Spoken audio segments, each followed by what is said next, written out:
Record now. Okay, well, so welcome everyone. People are slowly joining us. I'm just going to allow that to happen just for a few more seconds. And the topic that we're looking at today in this breakout room is, as you can see from my slides, which hopefully you'll see now. Yeah, we're going to be looking at skills really for managers, the essential skills to create a resolution culture. So a lot of what we've talked about so far in the conference, and we've had from our fantastic speakers, the benefits of really making this mindset shift, the culture change required in organizations to achieve this outcome of a resolution culture. But to really enact change, as we know, at the shop floor level, in large organizations, no doubt, in NHS trusts, in the offices, in the corporate offices and on the wards and so on, and in the theatres, it requires the individual action of individual leaders. And so this is a really important topic to look at. Are our leaders actually equipped? In a lot of specialist areas, the leaders in organisations have been promoted due to their enormous capability and technical capability. And we do put leaders sometimes in very difficult positions where they perhaps aren't given the preparation that they need to lead teams in the way that we expect. So that's the topic that we're going to be looking at today. So just very quickly, my name is Claire Gearon. So I work with David and the team and with Matt in the TCM group. And I head up Engage Leadership, which is our leadership development suite. And we work with NHS trusts, not only in creating resolution cultures, but creating engaging cultures more generally and high performance across the board. Okay, so the topics that we're looking at today are, okay, so what are these skills? What are the skills for resolution? And what is the leader's role really in championing resolution, and how can they do that? And leading and influencing for change. All right, so we have a relatively tight time frame, and a little bit different to the main plenary session. We want to introduce quite a lot of discussion into this session. So I'm going to sort of set out the main principles of the enablers of leadership for a resolution culture. And then I'm going to invite discussion. And in fact, that can be through the chat function, which we can use, or indeed through, please just unmute, speak up and join in. So it's a lot more free flow in this session. Okay, so core skills for resolution. So this is the TCM model for enabling leadership actually in general.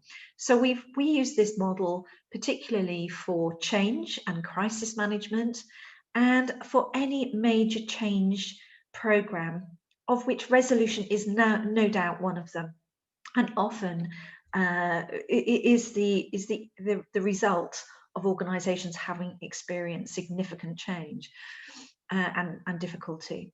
So we start on the left with vision. So if we look at these 5 enablers, that they don't really stand alone, but they each require some and demand some specific focus. So when we're thinking about vision, it's this idea that leaders, we need to look up and out. We need to keep our eye on the horizon for change and for factors that could impact the ability of our team members to stay engaged and high performing.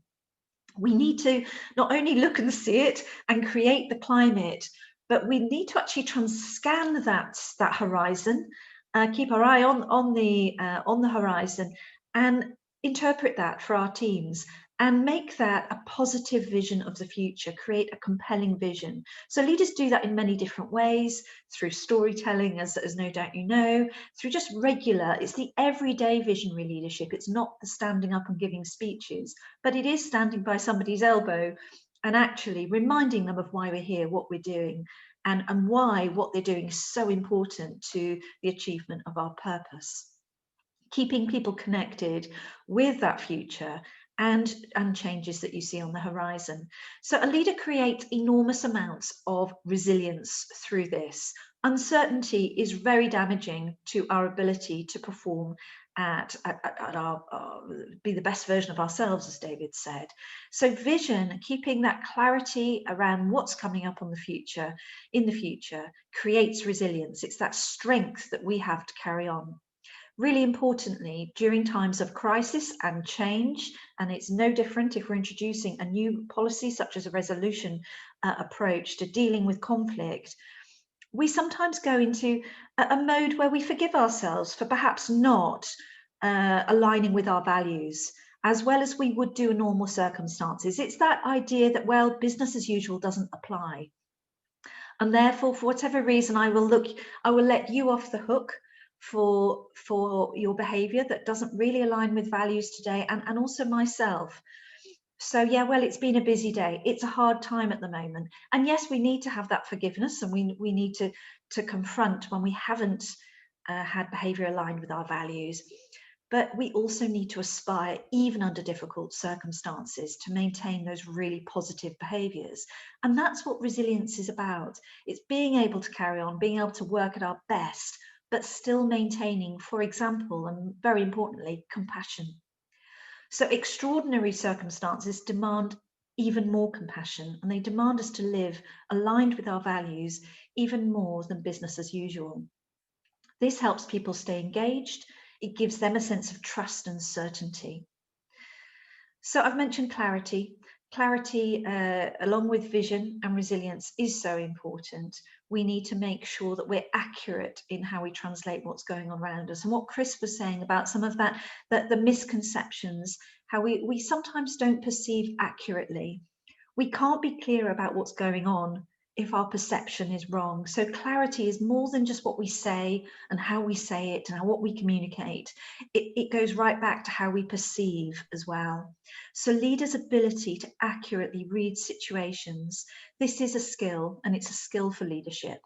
And it can be acquired, not through some superpower of now amazing capability to perceive in a way that we didn't used to be able to, but using strategies, checking in with people more frequently, using a very proactive and purposeful approach to make sure that we do actually have clarity so that we can communicate that ourselves.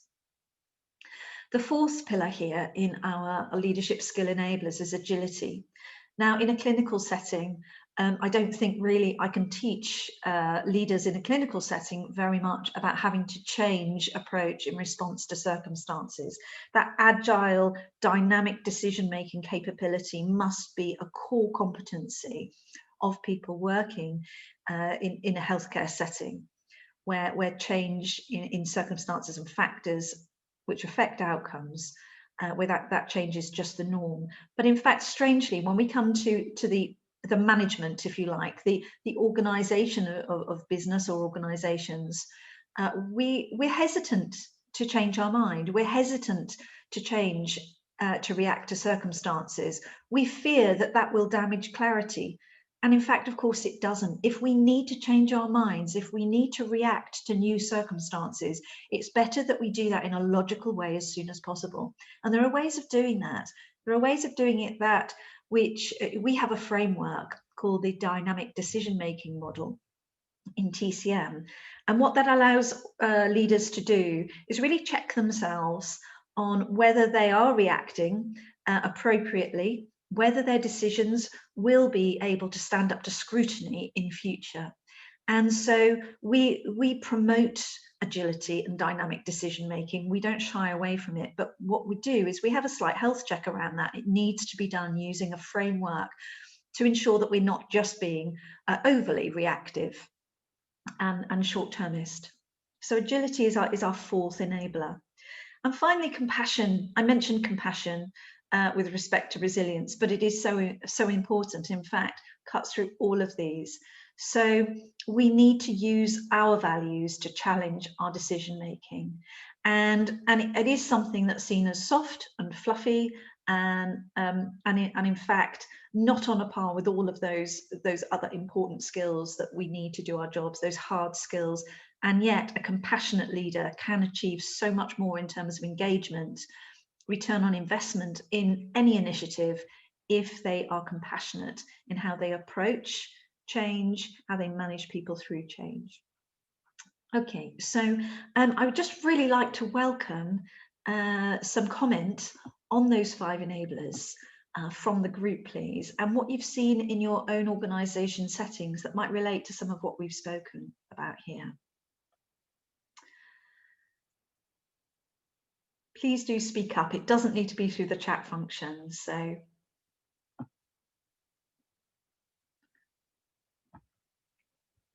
okay, all right. So for now, I think you're with me, but perhaps we will move along.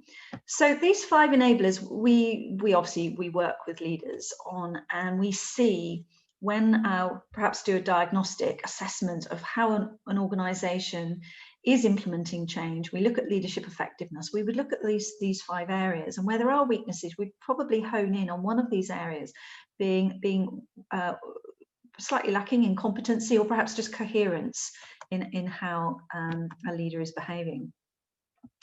So I'm just going to move on to this point here, and it really relates to a lot of what's already been touched on. One of the issues with the resolution framework is that it's not as formal, it's not seen as formal and process driven and certain as some of the perhaps the older approaches to dealing with disciplinary, grievance and conflict generally. So, but what we would say is this is only an illusion of certainty. And in fact, formal processes have so many uncertain outcomes, as we know. And so we want to replace this illusion of certainty with trust. Those 5 enablers I spoke about each contribute to trust. It's going to be very difficult for me to put faith in the leadership of my leader and the HR team if I don't trust them. We create trust through clarity, through compassion, through evidence of responding to circumstances, that agility, and so on. So one of the key aspects of this is actually seeing that our leaders can lead change effectively.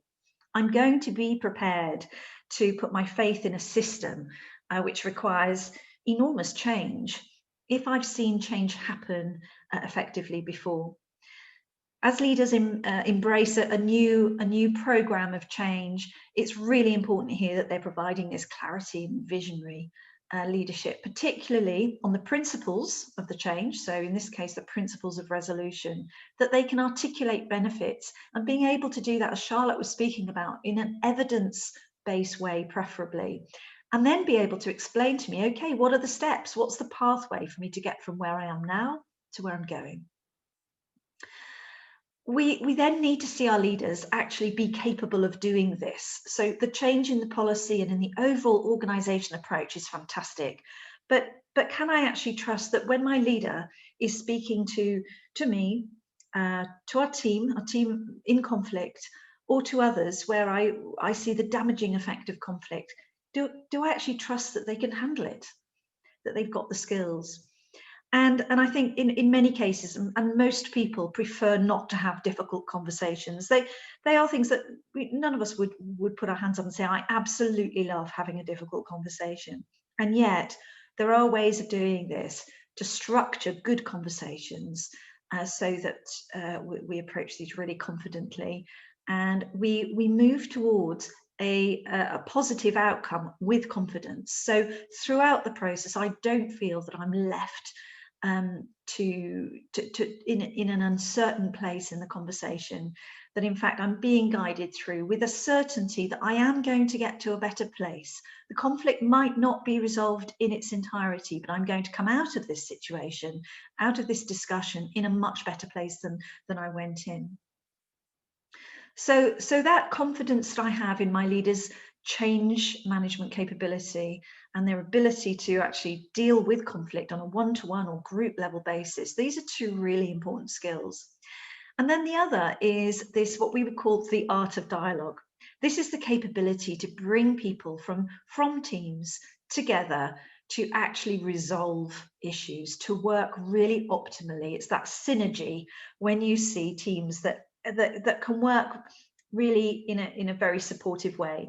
We often see this in, for example, a manufacturing plant, no doubt in a hospital, where the baton is handed from one team to the other really successfully. And all of that happens because of the excellent training and processes and procedures that exist.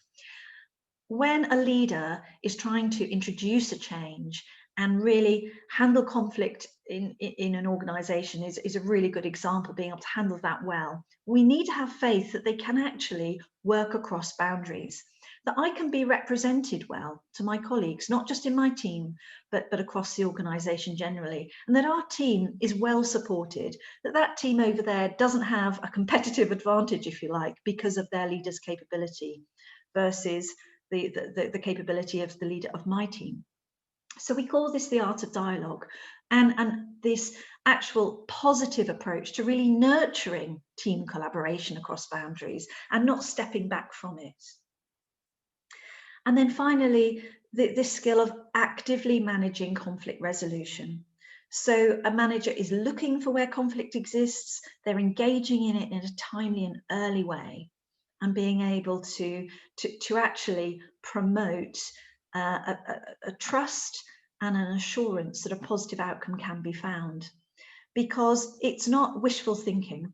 These aren't aspirational thoughts that, oh gosh, if we just put a few changes in here and there, things will get better. We want to see that our manager is actually managing this really proactively and willingly. Okay, so those are our skills for leadership. I think we are very soon returning to the plenary session. And so we will share the slides and a few more thoughts and insights around this based on our experience working with teams in different organisations. Any quick comments or thoughts from the group?